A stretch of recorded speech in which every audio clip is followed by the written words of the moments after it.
What's up everybody, Garrett here with Deranged, and tonight we are going to discuss the Teryx. And the reason I say that is, it's time for an upgrade. So I feel that there are a few things that need to be done to this machine to remap it some, and I'm calling on Kawasaki to take a good look at it, to see what they can do to improve this and maybe change up the whole entire design just a little bit. I love how durable it is, I love the warranty, I love the price, I love all that kind of stuff. So I understand that that all can be affected by what we're talking about tonight. But share in your comments below what you think about what should be done to upgrade this machine, or maybe not be done, and maybe we should just leave it the way it is.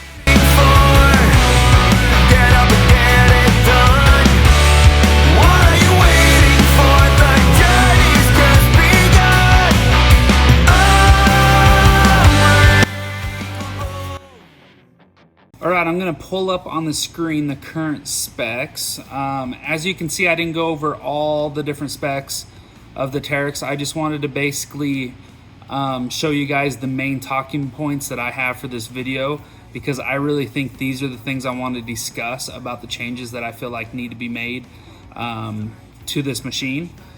So the first one is, let's talk about engine. So currently it has come with an 800cc for quite some time. So I believe it's time for an upgrade. So I would like to see 1000cc in this UTV. And I'll tell you why. I would love to be going down the roads, especially when I'm street legal, cruising with no problem above 50. Also, I would like to not worry so much about having to run in low gear all the time out on some trails. So I do a lot of sand. I do a lot of mountain stuff. In the mountains, we're not going as fast. We're running around 20 or so. So the current setup works pretty well, but I feel like it has to work a little bit harder, might cause a little bit more heat. So maybe throwing the 1000cc into this UTV is needed to make the change that I feel would make a huge upgrade to this UTV. So that's first thing. On top of throwing in that 1000cc, I believe heat shielding. So they need to figure out a way to cut the heat in the cab. I totally get the fact that it is a center mount type setup in this machine, but they need to figure out how to control it so we aren't stuck taking apart everything trying to do something to help with the temperatures. So I think that's a big thing that they need to address, and I'm also going to talk about that later in this video coming up in my talking points. About a few things that they can do to help maybe cut down that heat a little bit. And then the other thing dealing with the engine is also the noise. It would be nice to cut down the noise in this UTV. So overall, if they can figure that out a little bit better, like again, I totally get that it's a center mount setup. You're gonna get a lot of noise, you're gonna get a lot of heat. We all totally understand that. I've owned this for 2 years, I get all that. But my point is I think it needs to be addressed in this remapping of this UTV. So the next one we're going to talk about is the CVT. Do you think it needs to go or not? I'm going to leave that with a question mark. So you guys tell me in the comments. I personally don't mind the CVT. Honestly, the belts last for quite a while in this UTV. I've never had a problem with it so far. I've got about 1600 miles on it. It takes off real easy. It's got great torque on the bottom end, all that kind of stuff. You know, I'm mixed on the CVT. I don't think it's a big need to change that. Now, it would help if they would make it a little bit more accessible. So however, when remapping this UTV, if they do, let's make the CVT part of it a lot easier to access, because it's kind of a pain in the butt. You got to tear it apart to get to it. So let's make that a little bit better if they choose to remap this UTV. So let's go on to number 3. So Fox shocks. So they run a 2.0 currently right now. Great shock. I feel like it rides pretty well overall. I've heard a lot of complaints back and forth with that on the Facebook groups. You guys tell me, what do you think about the shocks? Would you like to see an upgrade? I personally would like to see more travel stock from the manufacturer. I think that would be a huge upgrade with the shocks, but I don't know. You guys tell me, what do you guys think about the shocks? Put it down in the comments below. Do you think that's something that we should upgrade? I don't know. Let's talk about it some more in the comments. Number 4, ground clearance. So this machine currently sits about 11.2. I would like to see it sitting about 13 inches. I would like to get away from all the bracket lifts. So I have a bracket lift on mine. I think it's great. I don't see why Kawasaki can't just go ahead and get that done with this UTV. So automatically it comes out with 13 inches of ground clearance. With that being said, it'd be able to run 28s stock without a problem. Some people say they fit stock without the bracket lift. I don't see how that's possible with mine. I've looked at it all different directions when it comes to that. I don't know. What do you guys think? Should we do away with bracket lifts and just get this UTV sitting a couple inches higher straight from the manufacturer? I don't know. I think that's something that we need to address though and check it out. I would love to see the ground clearance come up. And with that being said, I would love this UTV to come with stock arched A-arms. I would love it.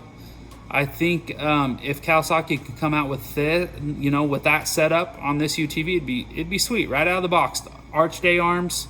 The machine's already been proven to be reliable. I know I'm talking about changing some things, but the stock arched A-arms would be awesome. So when you run the bigger tires, you already got the better ground clearance. I don't know. What do you guys think about arched A-arms coming stock from the factory? We got to realize when we talk about these different things, or these different items, I should say, and adding them to the UTV, it could mean a different price point. So maybe it's not worth it. I don't know. Comment below, let us know. So the next thing, cargo bed. Let's talk about the cargo bed. Look, I put out a video with the cargo box. I love the cargo box. I think it works great. Some people think it's a ripoff or a piece of junk. I haven't had most of the problems that people are talking about with my cargo box. I put a seal on it. It helps keep the dust out. It helps keep most of the moisture and water out. I haven't had a problem with the latches coming undone, but I think they are expensive. I mean, it was like my only option. I tried everything. I tried totes. I've seen all the different things that you guys have tried on the Facebook groups. I think they're all great ideas. I think they work, but honestly, for me, the cargo box was the way to go. But I need more room, man. I got to be able to put something bigger in the cargo box. So I'm thinking it needs to get bigger. And when we talk getting bigger, what does that mean? So that's why we're going to jump right into the next one, the overall length. Comment below, what do you guys think? Is it time to make it a little bit longer? I know I'm touching on some points here that people aren't going to agree with, but let's talk about that for a second with this UTV. Look, it's got an awesome wheelbase where it sits. That's one of the things in the Facebook groups that everybody talks about is the wheelbase. They love how short it is. They love how they can get through trails. But is it time to make that wheelbase a little bit longer? And when I say longer, what's the magic number? I don't know. Is it only 6 inches longer to add that much more in the cargo bed, along with a little bit inside the frame area to do something there? I don't know. Is it a foot? Would a foot do it and still be under most of the other UTVs that are out there? I don't know. I think it needs more cargo space though. I think that's a big sore spot for me when I'm considering a T4. Like the T2, great, you got plenty of room, but with the T4, not so much. And when you have a family, it'd be nice to have some more space. So that's something we need to consider. Is it worth it? Is it not? I don't know. But with that being said, here's my idea. If we're gonna extend the wheelbase, then let's talk about the placement of the motor. Why don't we bring that motor back some more to help with the heat, hopefully, and also the noise? I don't know if that's possible, but I think they can also bring that back as they remap this machine and maybe make it a little bit longer.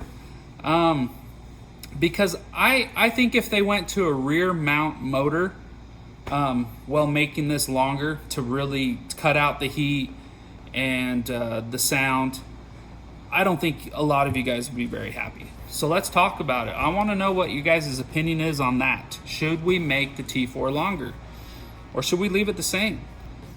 It'll be interesting to know what you guys think, because honestly, I've driven this, several miles since I bought it brand new. I think I'm at 1,600 miles, like I said. I can use it being a little bit longer, and I don't think it'd affect me very much. If we got better ground clearance from stock, the arched A-arms, making it 6 inches longer or so, maybe a foot, I don't know. I think it's worth it. that's my personal opinion. Let me know what yours is. It's kind of a sore spot. A lot of people love the length of these T4s because they can get around the tight trails and whatnot. But would 6 inches or a foot make that much of a difference if it was able to allow you to carry more items? I don't know. It's a good question. So how about the height? I think I would love to see them chop the cage from factory a little bit in the rear. A lot of guys out there are chopping their cage, doing different designs as far as that goes, just chopping it, getting it down a little bit lower. It'll fit in the toy haulers better, in garage doors, all that kind of stuff after the lift. But I'd like to see a little bit of a redesign on the cage, to just see that drop down a little bit. And I think that would be an awesome thing to see. It'd give a lot better look to the machine, but also I think the function of it would be better. I don't know. It's a good question. What do you guys think about coming factory with a stock cage that's just chopped down? But then let's talk about the real question here. Sorry, if we're gonna remap these items on this machine, do we want it to look similar to what it looks like right now, or do we need to remap the way it completely looks? So like the front end changes finally. I mean, there hasn't been much change with this machine for quite a few years. I mean, yeah, they changed the front ends, as you can see behind mine, I believe in 16 or whatnot, a little bit different than what the older models were, but not a whole lot. I mean, it's pretty much the same machine. So if we added length, if we made it a little bit longer, made the bed bigger, chopped the cage, bigger motor, 1000 cc, all that kind of stuff, do you think that we redesign the whole look of this machine finally and have it just go a little bit different direction? I don't know. I love the reliability. I love the 3-year warranty. I love how well this machine is held up for me. One of the big things that I didn't even mention in here is the vent mod. Everybody's been talking about the vent mod, so evidently Kawasaki probably needs to remap that a little bit and change that up. But I think they can do that with a whole machine type of remap that I think is needed.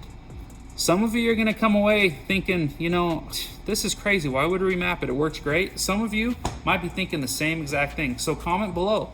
I've been saying the whole time in this video, please comment, give us your opinions. Let's talk about this. Let's talk about it in a way to gain some traction so that maybe Kawasaki starts listening and seeing what they might want to do to this machine. Change it up some.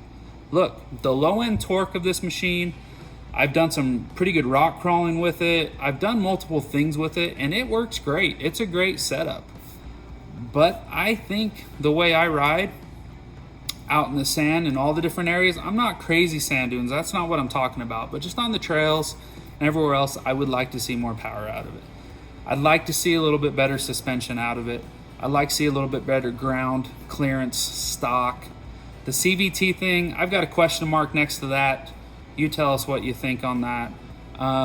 But overall, I just am really wanting to kind of see a remap of this machine, and I might be wrong.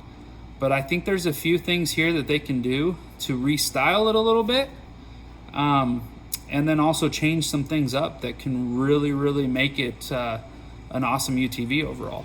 So, I don't know, you guys tell me. We got to talk about price point. When you get into price point and you start looking at remapping a UTV like this, it can send this UTV from 15, 16, 17 grand to 20 grand. I don't know. Can Kawasaki do it and keep the price down? I know, like, my dad picked up his 19. He was somewhere around 13.4 before taxes.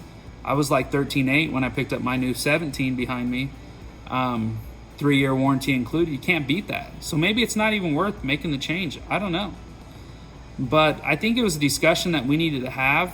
I love this machine like you guys do, but I think there's a few things that need to be done to it to make it a whole lot better. And I really don't want to buy a machine and then turn around and try heat shielding, sound deadener, all this kind of stuff to try to knock down the sound and the heat. We've done videos on all that. Overall, we've seen some improvement in those regards. People have commented their opinions on what they thought about it, but overall, I would love to have that stuff already come from the factory. But at the end of the day, maybe it's not worth the extra money if it is going to be extra money. I don't know. So I'm kind of calling out Kawasaki here to see what they can do. I know they're getting ready to release their Sport UTV, which is awesome news. I can't wait to see it. But I really hope that they're taking a hard look at this T4 behind me and considering their options on what they could do to upgrade it and keep the price point pretty, you know, right where it's at, maybe a little bit higher. Which if it was a little bit higher, I'd pay it, because I'd be happy spending another couple grand more to get 1000cc and a few other things like that. So basically, let us know what you think in the comments below. Make sure you hit the like and subscribe button. This is Garrett again with Deranged. Until next time, in next videos, we got Dave and Joe coming out with other things. Like always, we got more stuff on our website. We just picked up Throttle Max.